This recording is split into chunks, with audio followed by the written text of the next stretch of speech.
Alright, I said I was going to do a video of our pond. This is my above ground pool pond. Two of them. We have two different species. One has hybrid bluegill, one has bluegill. They both have goldfish in here. We had tried doing a solar powered pump for circulation. Didn't work. We didn't have enough sunlight, not a long enough time in the day, and the pump required too many volts from what these two solar panels would put out. For the most part, I don't feed the fish anything. They got duckweed, if you can see it in some of these. I do feed them floating fish food from the feed store. Occasionally, maybe every couple of days, if you put too much in there, you get nitrate levels too high and they start dying. We could probably stock 3 to 4 times the amount that we have in here if we would add aeration. We're actually running electric lines so that I can use the pumps that came with these pools, and instead of having a filter, I'm just going to have them come up and do like a waterfall or something, just moving the water so that we get air introduction. What you see floating on the surface is water hyacinth.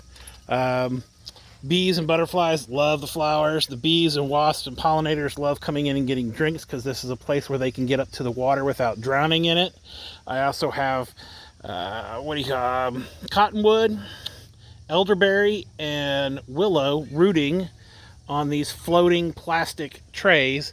The trays are suspended by 2-liter bottles essentially that are capped, and they just float on the surface.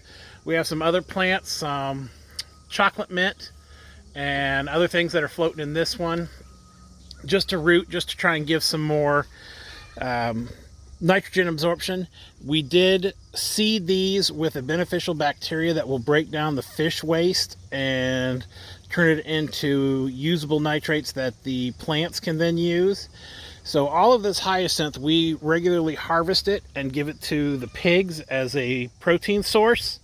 The protein source in here is higher than soy, and it doesn't change the fat profile like soy does.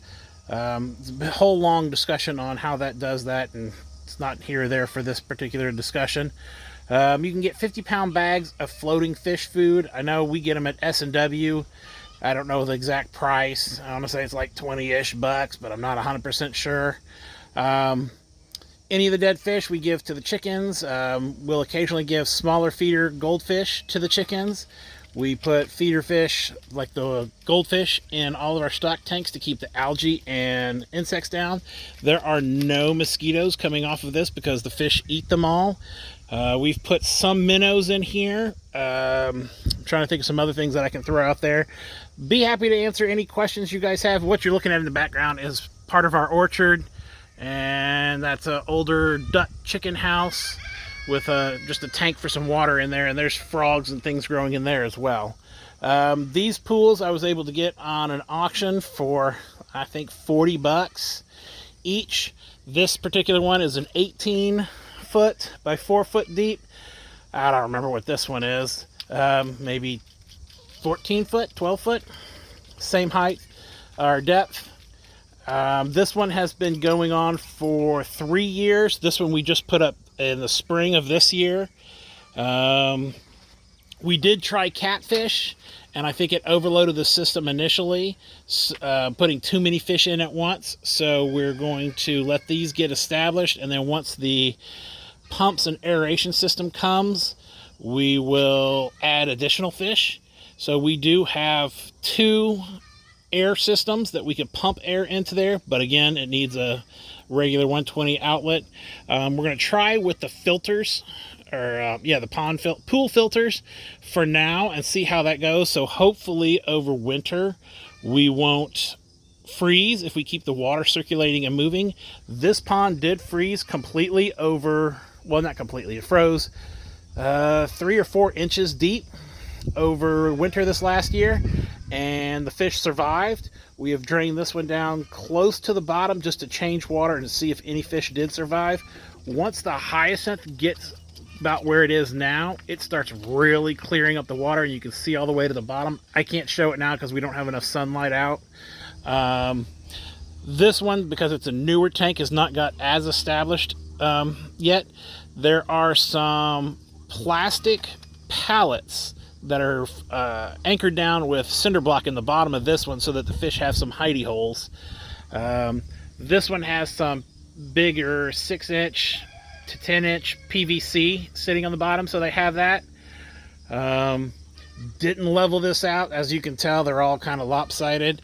What we should have done is put some concrete paver stones or something underneath these legs, because they do sink with the weight, and then the pools get lopsided, and if you don't adjust them, they will collapse.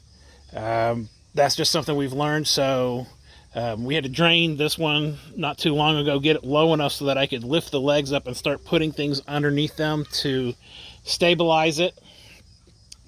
I've seen bats come and drink out of these. I've seen birds come and land on some of the floating rafts that we have to drink out of them. Hummingbirds have come out.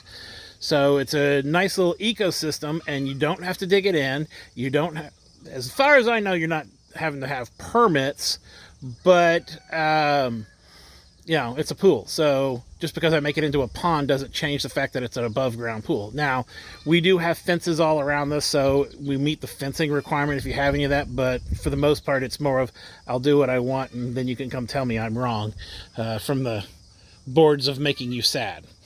Anyway, hope that helps. It gives you guys some ideas. Try to think of some other things. When you do need to drain it, we've siphoned it off, just so putting a hose in there and, you know, creating a suction out because it's lower than the top system. You will get frogs, definitely tree frogs in here. I can see some of our honeybees are sitting on the flowers now and coming in and getting drinks as we stand here. I think that's it, but you know what? I'm going to put this on a YouTube's because it's going on 7 minutes and it's a lot longer than I was initially intending. If you have any other questions, I will be glad to answer. Reach out to us on our farm page, Wolf Beach Farms. It's got our logo, not a sheep. That is an old page that we no longer have control over. Or you can send me a personal message and I'll do my best to answer what you got. Thanks.